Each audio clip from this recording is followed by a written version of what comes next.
Hello, everyone, and thank you so much for being here for today's webinar. Today, Kyle King from Slam Academy is going to talk about setting up a podcast. I think you're going to really appreciate this. He was just telling me that it's a really specific conversation. He's got links for you. He's going to leave lots of time for questions at the end, and so I think you're going to get a lot out of it. My name is Chris Kautzman. I am the manager of community partnerships for the American Composers Forum, and I want to welcome you to today's webinar, which is part of our new Stay Plugged In series, a partnership between the American Composers Forum, Slam Academy, and Springboard for the Arts. Kyle, thanks so much. Thank you, Chris. Hi, hello everyone. Good morning. I'm in Minneapolis, so it's still technically morning for me. My name is Kyle King. I am an instructor at Slam Academy, as Chris said. A little bit of introduction about myself and what Slam Academy is, if you haven't heard of it. Slam Academy is an electronic music school. We teach digital audio technology, arts things. We do DJing. I'm the DJ instructor. We do mixing and mastering. I'm the mixing and mastering instructor. I'm also the music theory online instructor as well.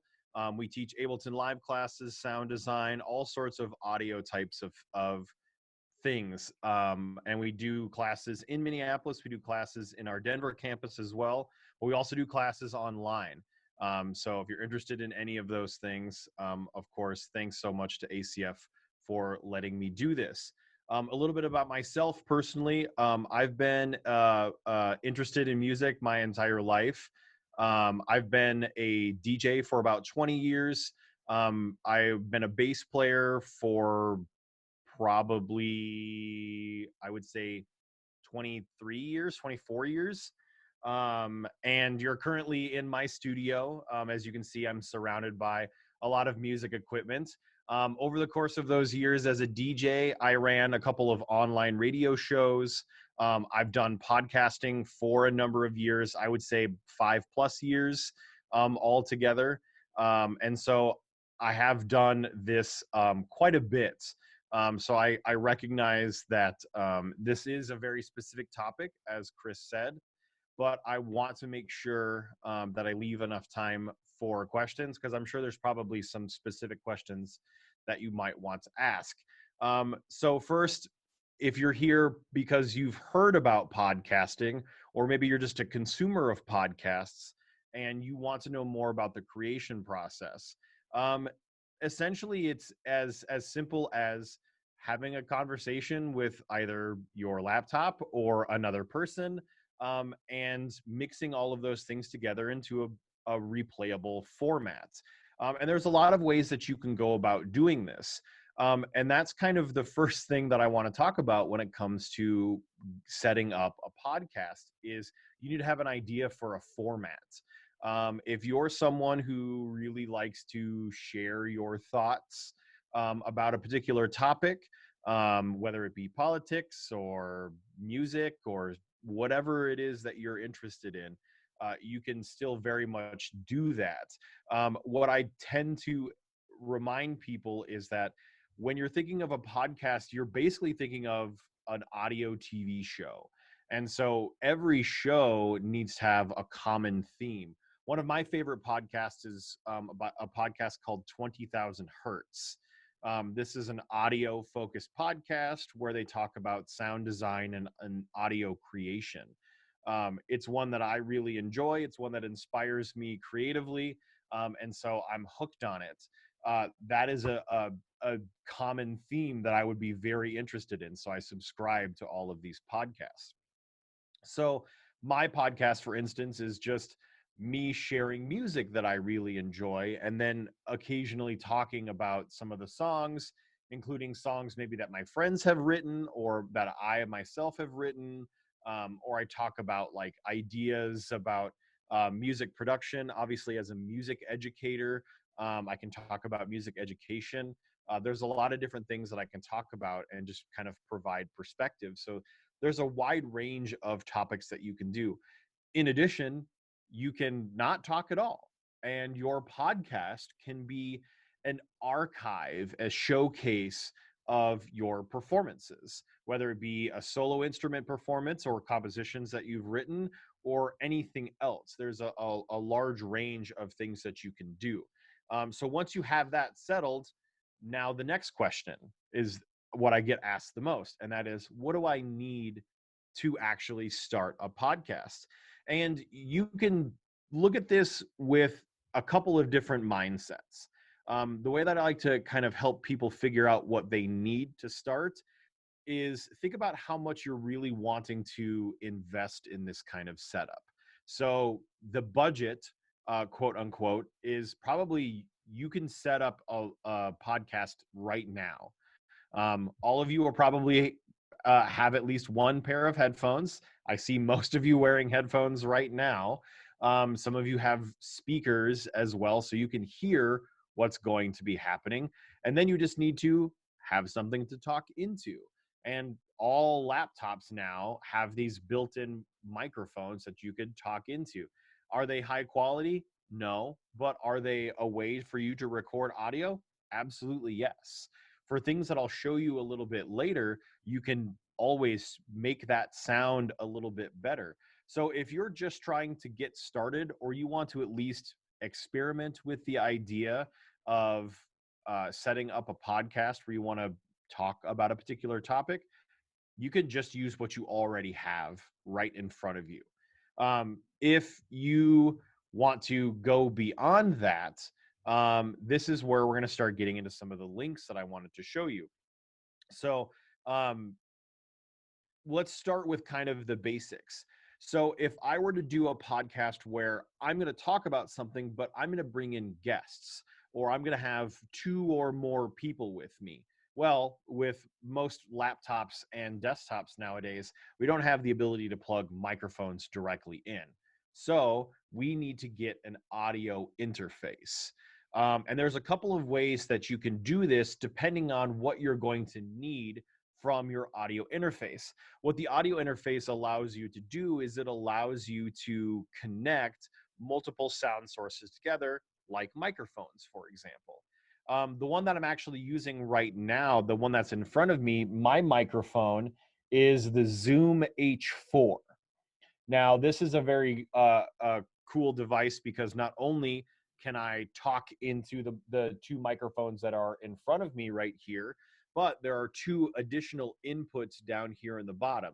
So I can connect 2 more microphones into this and also record this front-facing microphone. Or I can just record each one of these individual microphones on their own. It doesn't have to be all 4 of them together. But right there, if I was only going to have 2 people, that's a perfect setup for me. And I'm going to post a link for this recorder here in the chat. And because Chris was so kind to give me access to share my screen, I'm going to share my screen with you. And here is the Zoom H5. This is the link that I just put in the chat.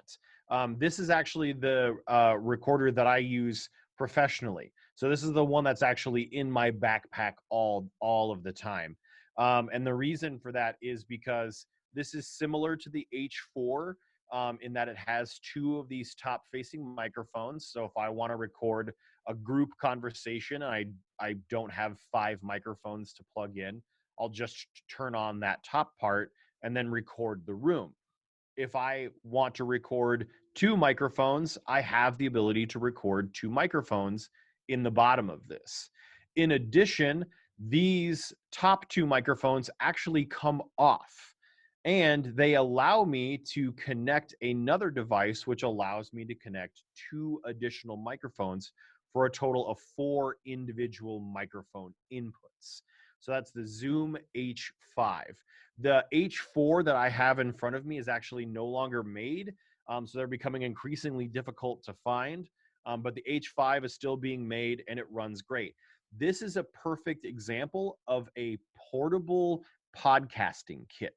So depending on the format and style of things that you want to record, this does not require a computer. This would only require you to have as many microphones that you're going to want to bring with you, and then headphones if you want to be able to hear what everything is being recorded as, because this actually records directly to an SD card. So because of that, this actually will record direct to audio, which we can then go into and edit later. And so that's the Zoom H5.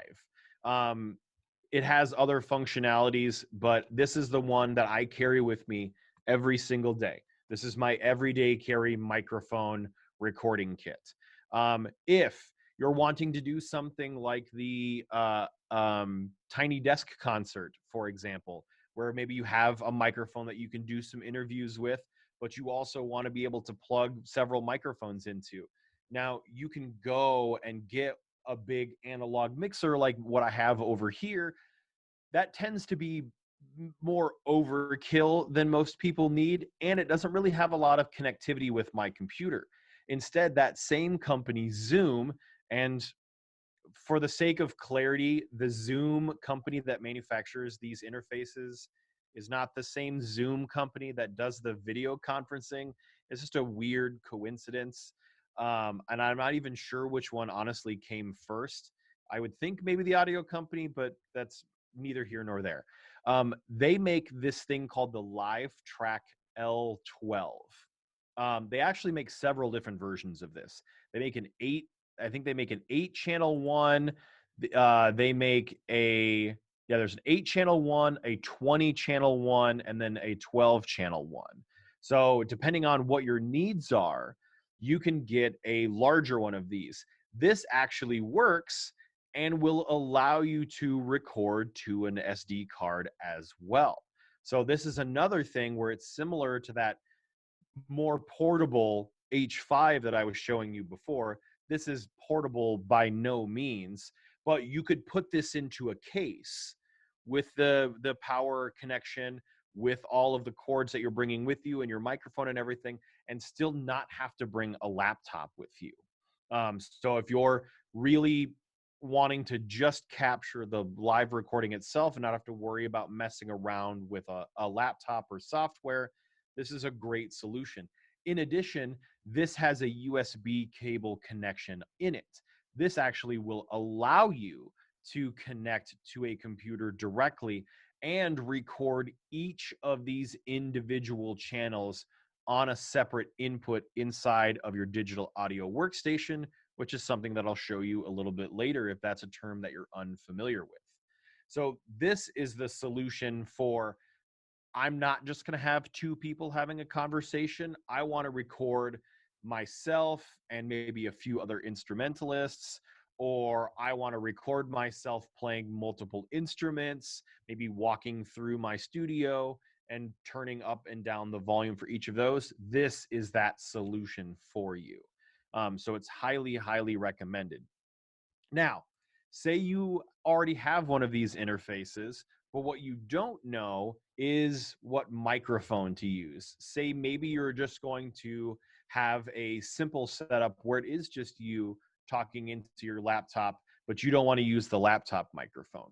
Well, there's a solution for you there as well. A company called Blue actually makes this microphone called the Snowball Ice. This is one I have personal experience with. It was the first podcasting microphone I ever used. This is a unique microphone because this is actually a USB microphone. So this one actually connects directly to your computer. So you don't have to have a sound card. You don't have to have an audio interface. This one actually just goes directly to your computer. So you can run it into some of the software that I'm going to show you and start directly recording in. So that's the advantage of using this. Another thing that's a big advantage of this, it's a very low cost way to dive in. So if you know right off the bat that you're just going to have a simple setup at home, this is perfect for recording voiceovers, or if you have a fairly quiet room, it's a great opportunity for you to record in there. Stepping up from there, if you want maybe a more serious customizable USB microphone. The most popular microphone that Blue makes is the Blue Yeti. Another microphone I have personal experience with. This was the one that I actually used before I used the Snowball, but the Yeti was slightly out of my price range at the time. This is a fantastic microphone. This is also a USB microphone. And this one comes with a little bit better of an adjustable stand, and it's a fairly similar type of microphone. But the thing that I like about this is because the different pattern settings that it has in there, and I'll briefly touch on microphone pattern settings after this, but having it to where it's just aimed at your face is sounds tremendous on this microphone. It is a little bit more costly, but if you're wanting to do a higher quality audio output, these are the kinds of devices that you want to look at. And then if you're someone who is going to maybe add some microphones to an existing system that you already have, or if you're looking for a high-end non-USB microphone to use, my recommendation to you would be the Rode NT1A microphone.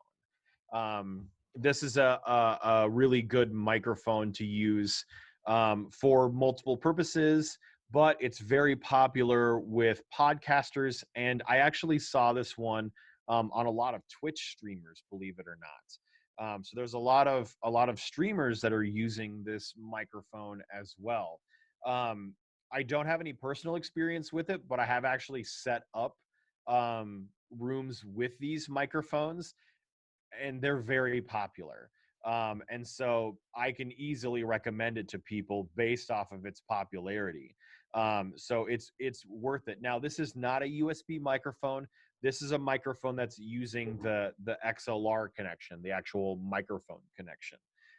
So this would need to go into an audio interface, or if you have a mixer that feeds into your computer, it would need to interface with that. So those are things to look out for.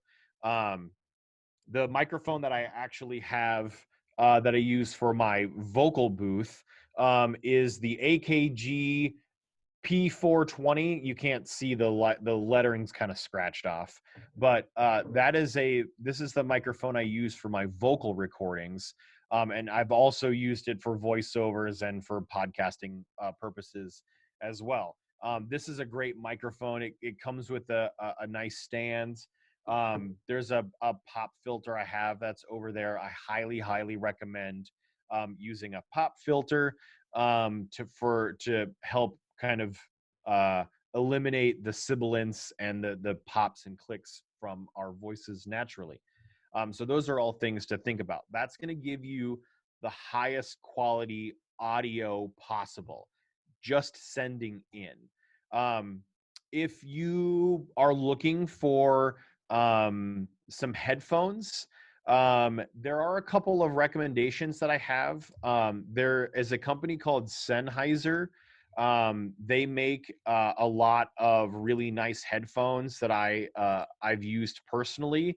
And they make a pair of headphones called the HD 300s. These are really good multi-purpose headphones. But if you were wanting to buy a pair of headphones that you could buy multiple versions of, so you could have them for each of the participants of your podcast, if you're doing a large podcast, or if you're running like that larger format Zoom mixer I was showing off, everyone will be able to plug in with the same pair of headphones and get that same experience. And so I tend to look for headphones that I know still sound really good, but obviously aren't hundreds of dollars. And so these ones I highly recommend. If you're someone who likes different kinds of headphones, that's totally fine. You know, the cheaper that they are, the more not great the audio quality is going to be. But as long as you're okay with making that sacrifice, if you need like 20 pairs of headphones, it's okay if you don't want to spend $50 on each pair. These are just kind of my recommendations. So Now you have an audio interface, or you have some microphones, and you're all set up and you're ready to get it recorded into the digital world. What are you going to use? Well, I have two recommendations for you there. The first recommendation for you is probably my best recommendation for you, and that is a program called Audacity. So this is a program I actually use for professional commercial projects even today. I use this to record and edit audio a lot. It is not a fully featured digital audio workstation like a Pro Tools would be. What this is perfect for a small number, usually between 1 and 4 or 5 um, individual audio recordings simultaneously. So if I had my H5, for example, and I wanted to record everything directly into my computer, I can go directly into the H5 and then directly into Audacity, all in its individual. Um, the reason why I use Audacity is because it's free first and foremost. That's like a big thing for me. Is I want to make sure I'm using, you know, free software, unless it requires me to spend, you know, just a little bit amount of money, because I want to see if I can make this work. It's open source, which means it's easy for people to make additions to it and help make the software better. And it's cross-platform. So this software works if you're on Mac, if you're on Windows, or if you're on Linux. So I really enjoy using this because it's the same experience regardless of what kind of computer that you're using. So I definitely recommend Audacity. If you are needing more functionality beyond just recording a couple of um, audio sources, say you want to record a band and you want to edit those recordings inside, that's when we want to use a digital audio workstation. Now, I use Pro Tools and Logic X for my audio production work. If you're not familiar with either of those softwares, they're just the digital audio workstation is just imagine a studio inside a computer. This allows you to do audio editing and MIDI sequencing and all of this other stuff. Um, Additionally, for another low-cost solution, there is a digital audio workstation that I've used called Reaper. Reaper is another free-ish software that's cross-platform and is also really easy to get a hold of. You can download Reaper and try it, I think, free for I think it's either 30 days or 60 days. But if you're using Reaper non-commercially, you can actually use the free license for the evaluation purpose forever. It's the evaluation license runs in perpetuity. So if you're someone who just wants to try Reaper and see how long you enjoy using it, and if you're really enjoying it, you can then pay for a commercial license. And a commercial license for an individual is only $60. And if you've bought Logic, Logic Pro is $200. I use Ableton Live. Ableton Live Suite is nearly $700. There is a lot of cost that can go into this. If you're using Pro Tools, you're talking thousands of dollars, including the hardware. This is a great way to get that functionality of a Logic Pro, of a Pro Tools, but inside of a much more cost affordable package. So I highly, highly recommend checking out Reaper if you're not already using a digital audio workstation, or if you want to try something different. I have used this tool to produce YouTube videos, and actually I've done professional sound design inside of Reaper as well. It's a great tool that I highly, highly recommend using. Okay, so now we've got our gear, we've got our recordings, and now we're going to record in. And now what's next? Well, I'm going to show you this. So I'm going to bring up Audacity here. And now you can see here in Audacity, this is just kind of the default window that I'm in. And what I'm going to do is I'm going to go to this little microphone icon here, and I'm going to select what I want to record for my audio. I have my H4 in front of me. It's what I'm talking to all of you with. So I'm going to select that H4 as my input. I'm going to make sure that it's set to record my stereo voice. And now when I hit record, as I talk, the audio, it doesn't seem to want to duplicate through. That's understandable. I know what it's going through. It's not going to let me pull the audio because I'm already using it. But if I were to use my audio interface, for example, and I were to hit record, now if I move over to my audio interface and hit play on one of my machines here,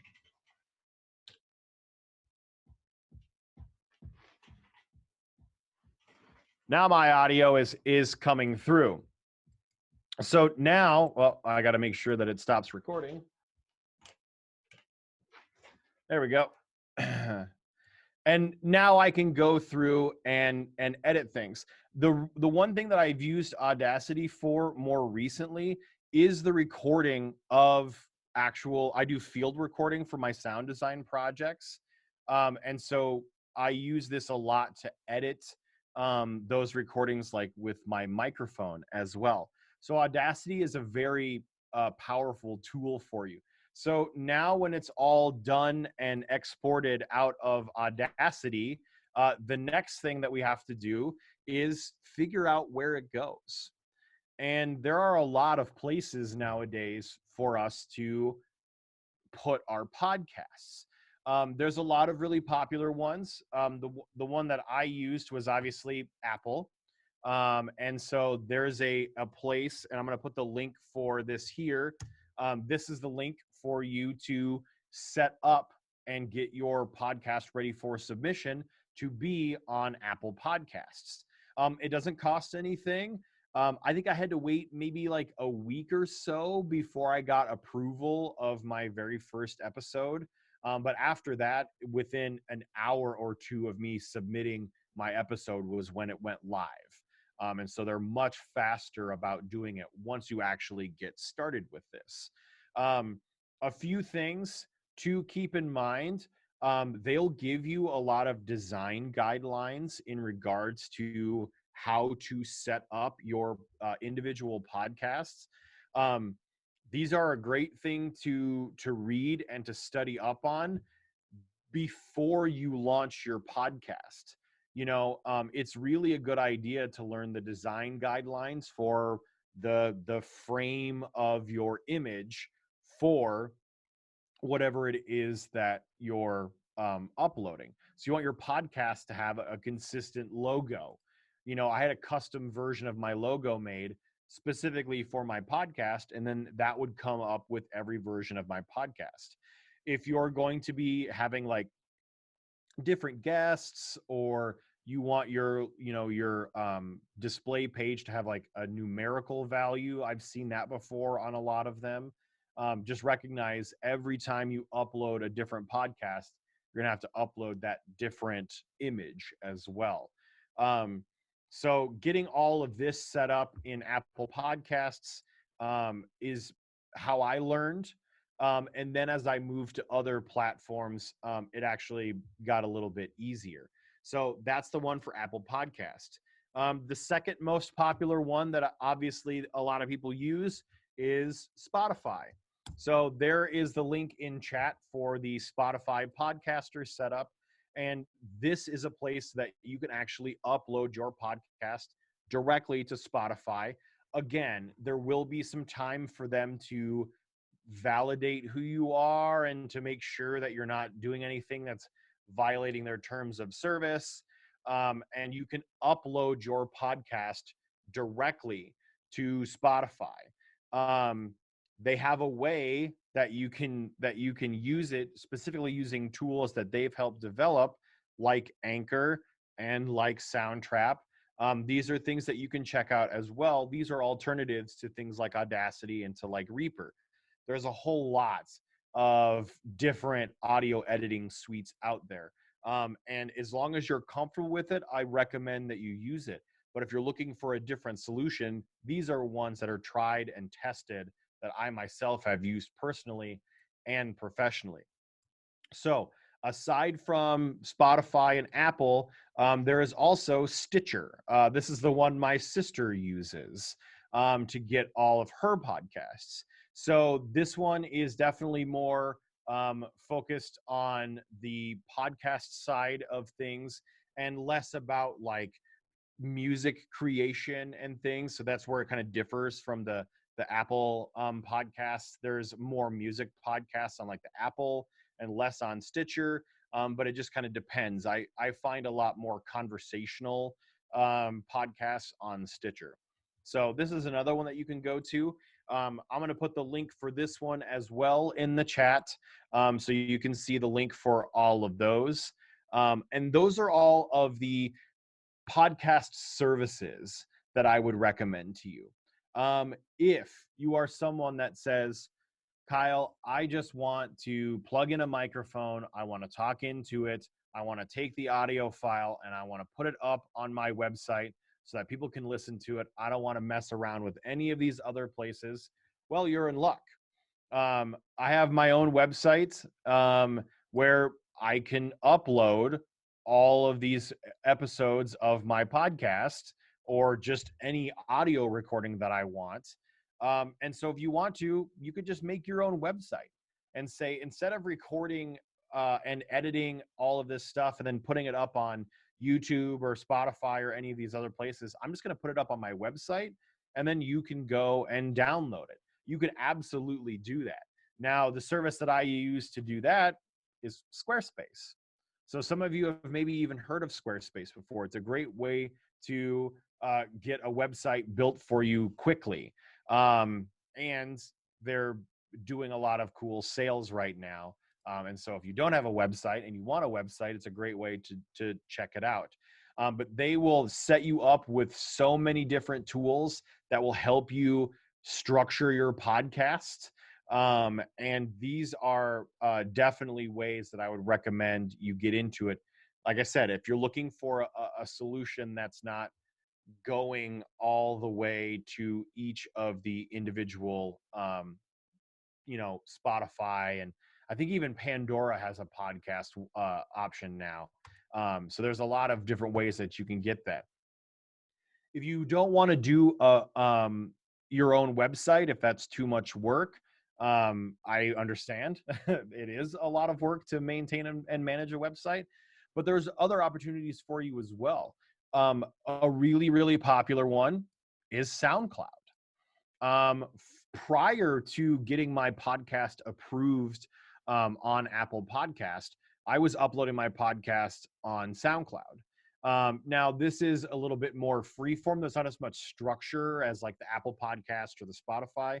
SoundCloud is basically you create a SoundCloud account. You can pay for a pro account that will basically let you upload unlimited a number of audio. So you can do hours and hours and hours and hours and hours. And so if you want to record a large number of podcasts and you want them available forever and you only want to pay, one price, you don't have to worry about, is it still okay on Apple Podcasts or whatever? This is a great place to do it. I actually follow a few podcasts on SoundCloud because it's just the easiest way to do it. They have a great mobile app. They have so many different ways that I can listen to it. It ends up being a way I listen to podcasts as well. So that's a great way. Another newer one, and this one is definitely more targeted towards the performers out there. This is MixCloud. So MixCloud is a great way to upload specifically long form style episodes. So you think about SoundCloud, that's for like uploading individual songs, and then occasionally you'll get live performances or mix recordings of popular DJs.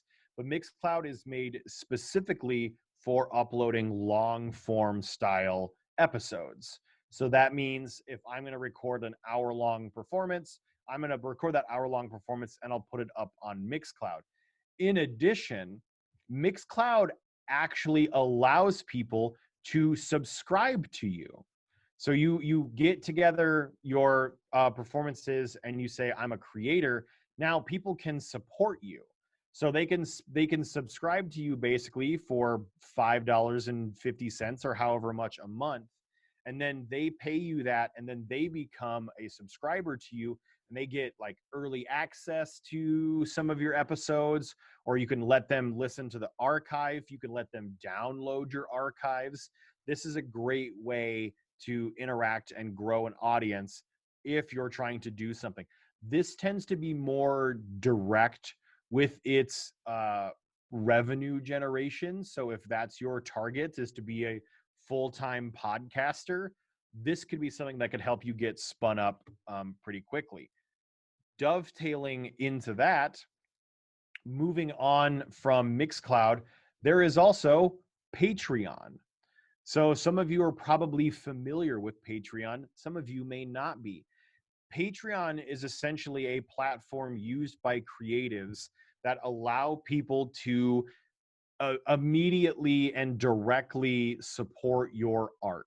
So myself, I've considered doing a Patreon, and depending on how long things stay the way that they currently are, I may consider doing a Patreon. What I would do with a Patreon is I would let people subscribe to me at different tiers. So you see this really popular. If you're a creator, people can subscribe to you at different levels. They can pay you $1 a month, $5 a month, $10 a month, $20 a month. And every tier that of payment per month that they can give you is another layer of things that they can get access to. As a music educator and sound designer and music producer, I might say if you give me $20 a month, I'll give you an hour private lesson over Skype or something. I'll also give you recordings of maybe my jams while I'm trying to write some music. I'll give you access to my unreleased music playlists, all of these kinds of things. So you're helping to grow a community around the art that you're creating. Patreon is a spectacular platform. If you are serious about saying, hey, this podcast that I want to start, I think this might be one tenet of my creative expression for myself. Patreon is a great way to look at it, because now you can use that podcast as your primary or a secondary option that you can provide people as a way to continue to interact with them. The last way that I want to show you of ways that you can do this is with BandCamp. So as an independent artist, I use BandCamp to sell my music. You can also, because of the way that BandCamp works, upload podcasts as well. So if you wanted to have a conversational podcast, you can put up these podcasts that people can download these things episodically. Now, BandCamp tends to be a little bit more focused on album and other music related kind of things. But if you're doing live performances that you want to archive, you can definitely set them up as a podcast inside of BandCamp as well. So those are the kinds of options that you have. So we've talked about the gear that you need to get set up. We've talked about the software that you can use to get it recorded and get it edited. We talked about the places that you can upload it. So now you just need to bring it all together.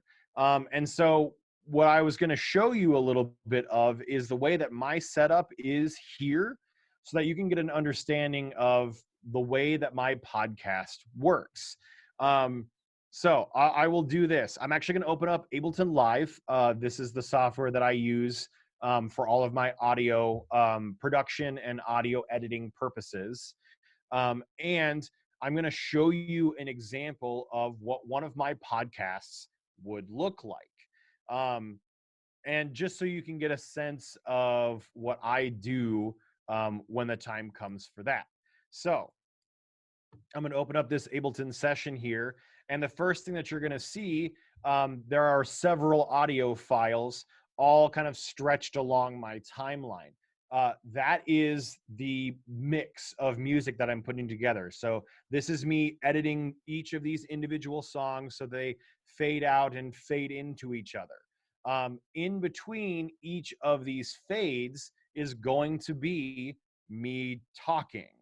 So the next thing that I'm going to do, now that I've actually edited the audio, now I'm going to go over the top of this with just my voiceover. So I'm going to add a voiceover connection in my computer here and say, okay, this is my voiceover. Now I can hit record and immediately go over the top of what I'm playing. So now it'll record my voice, and it's me talking over this transition. You can see it's recording my audio right into Ableton here. And so now I've got the audio that I've already played around with and made sure that is great. Then I'm going to record my voice over the top of it. Now what I will do is I can go in and start editing this audio and say, I want to turn up the volume. So I can go to my mixer here and I can turn up my voiceover volume. What I would most likely do is turn down the volume of these tracks, but you can start to play around with this here. Now, once I export it, I can then put it up on SoundCloud, or I can submit it to Apple Podcasts or any of that. So it's just getting it to that audio file at the very end. No, this is Ableton, not Audacity. I'm showing you my process that I use for my podcasting. Cool. So that's basically it. I did want to leave a lot of time for questions because I'm sure that there's probably going to be some specific ones. But I want to open up the chat for questions if you guys have them. Otherwise, I'd love to show you anything that you might specifically want to see. So let's take a look here in the chat. I'm going to pull the chat up here. And okay, Jason's got a question. Opinion on the Zoom H6. If you have your eye on the Zoom H6, I absolutely would recommend it. It is a very, very excellent device. It has a little bit more of inputs than the H5 has. So I'll pull up the H6 so everyone can take a look at it. This is the H6. So this one already has 4 inputs in there. So you can record up to 4 sound sources at the same time. And additionally, similar to the H5 that I have, you can put another microphone or another pair of inputs on top of this. The only challenge with the Zoom H6 is the price, frankly. I believe the Zoom H6 on Sweetwater is, let's see, under the Zoom microphones here, it's definitely going to be, oh, they don't have the H6. They're probably sold out, honestly. It's about $400. And so that's definitely not a regular price that most people can really throw down, especially if they're not super sure how much time they're going to spend on the podcasting thing. But that's great. I had another question come in about Hindenburg. So Hindenburg, from what I remember, is specifically a radio editing software. The reason that I don't use it here's their website. The reason that I don't use it is because it tends to be more focused on radio broadcasting. And the radio broadcasting world is similar to podcasting, but there is enough differences. There just tends to be more features built into it that I really ever need. What I love about Audacity is its complete simplicity. I absolutely love using Audacity for it. But if you want to check it out, it isn't free, but it is a very powerful tool. I do know some people in the radio world who use this as well. But, great question. That's perfect. If you're interested in, okay. There's the question I was waiting for. Any mic recommendations for piano and speaking voice? So I'm going to assume that we're talking about one microphone for both your piano and speaking voice. And that's great. That's totally possible. What will happen at that point is we're going to try to find a microphone that will have different capsule types. So that blue microphone that I was showing before, the Yeti, is a pretty good microphone that has different capsule types. But I'm not going to recommend that you get the Yeti if you're going to try to record your voice and your piano at the same time. For that case, I would want to use one of these microphones, like the very popular Blue Spark. So this is an XLR microphone. This is not a microphone built for plugging directly in. This is one that's made to be plugged into an audio interface. So it does come with a different set of challenges. But positioning is the most important thing when doing this, because the piano will be really loud depending on the type of piano it is. If it's a, an upright piano, you want to, keep it closer to your face and further away from where it resonates. And then if you're doing like a grand piano or a baby grand piano, you definitely want it closer to your face, because that piano is going to be so loud, especially if it's open. So you just want to keep those things in mind when you're playing around with this. Another way that I would recommend as well is, this is a great opportunity for you to have two different microphones, because depending on the position of that, it can really be difficult to record both of those. I've done this in the past, but with something like the Yeti, it does have the ability for you to record on both sides. So you see there's this bi-directional where you can record from the front and the back. If you have one of these, you can position it closer to your face and further away from the piano, and it can work for you there. You might have to have a stand for it as well. That's just something to keep an eye on. But it's tough to get microphone and piano. Most situations, I would say, if you can do it, microphone for your face, different microphone for the piano. Jason asked, opinion on the Blue Yeti Pro versus the regular Yeti.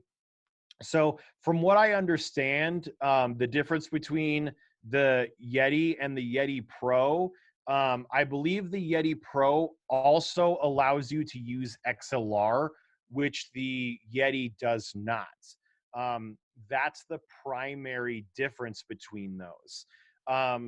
So I would say if you're someone who wants to use this as a solid USB only microphone while you're traveling, for example, and then you want to occasionally have it plugged into your home studio, the Yeti Pro is a great way to do that. It has that flexibility.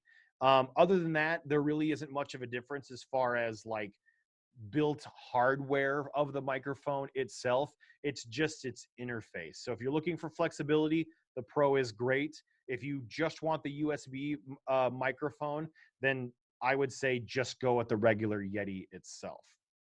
I really like this next question. Adam's a full-time pro voiceover actor, and he's got a Neumann TLM 103. Very jealous. In an Auralex studio phone makeshift booth that I built. Very jealous. And he's got an SM7B. I'll tell you something that I probably should have mentioned to you when I was talking about the microphone recommendations.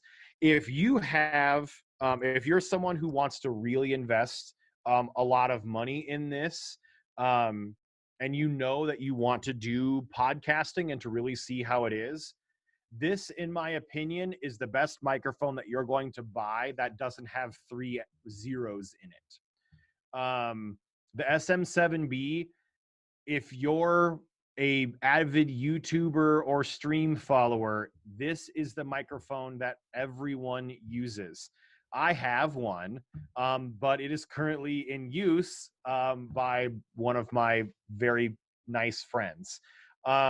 This is the de facto microphone for podcasting and streaming and all sorts of voiceover stuff. If you have one of these, consider yourself set for the microphone section of the podcast. There's really not a way for you to upgrade unless you're definitely trying to, spend thousands of dollars on a tube microphone. But for all purposes, this is the highest end recommendation I would make for you. And so it is definitely the way that I would like to use it. It's great for podcasting. It's great for the vlogging. It's great for video conferencing. It does a lot of things super well. So that's a great question. Any other questions in the chat? Yeah, Ricardo says, let's do this more often. I mean, if you're interested, pass your information along to Chris and we can connect. I mean, I'll be doing another one of these in 2 weeks. Don't forget, every Friday, I'm doing the happy hour thing as well. Chris, I don't mean to steal your thunder. You can come back and give the and give the finishing touch here. But there's going to be definitely some more opportunities for that as well. I want to answer this one last question. Would you recommend an audio interface or recorder for piano recording and speaking voice?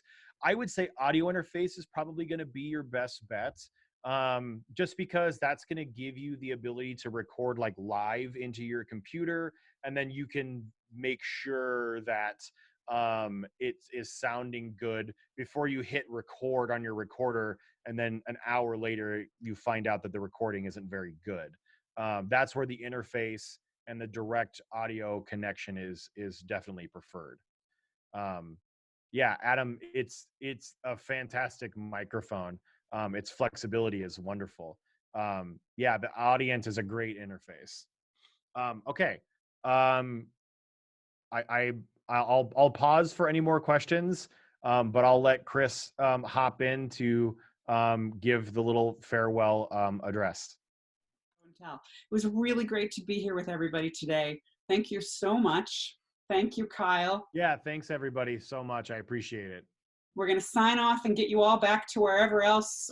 Well, wherever else. I don't know wherever else you needed to be, but whatever. Yes, a lot of hands in the air. Exactly. But whatever else you might need to do, I hope you leave inspired. Have a great day, everybody. Bye-bye.